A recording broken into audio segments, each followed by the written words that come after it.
Salam izləyicilər, bu video dəstə Microsoft Excel proqramında işçi kitab və işçi vərəq anlayışları haqqında məlumat verəcəm. Microsoft Excel elektron cədvəl prosesorudur. Excel müxtəlif növ verilənləri nizamlamağa, analiz etməyə, qrafiki təsvir etməyə və hesabatları effektiv yerinə yetirməyə imkan verir. Microsoft Excel proqramı vasitəsilə yaradılmış hər bir fayl kitab və ya işçi kitab adlanır. İşçi kitabın adı başlıq sətrində əks olunur. Proqram tərəfindən yaradılan fayla ilkin olaraq book1 adı verilir. Hər bir işçi kitab isə öz növbəsində vərəq və ya işçi vərəqlərdən ibarətdir. Bu vərəqlər cədvəl, diaqram və makrosların yaradılması və yadda saxlanması üçün nəzərdə tutulub.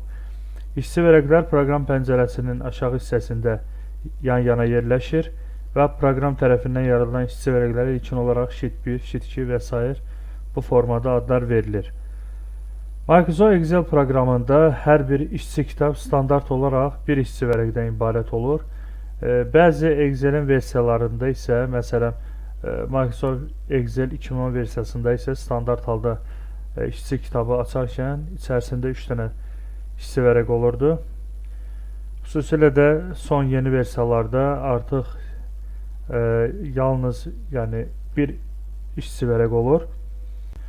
Verilənlərin təsvir formalarına asılı olaraq işçi vərəqlər əsasən 4 tipdə olur.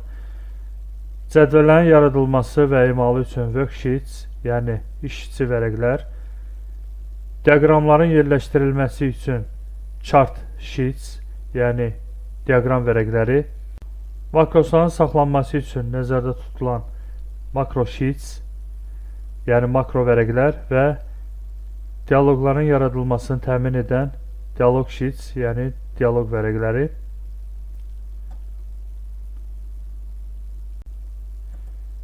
Bir önəmli qeydi də nəzərinizə çatdırmaq istəyirəm. Microsoft Excel proqramında sheet, yəni vərəq anlayışı page, yəni səhifə anlayışı ilə eyni tutulmamalıdır. Belə ki, işçi vərəqlər işçi səhifələrdən ibarətdir.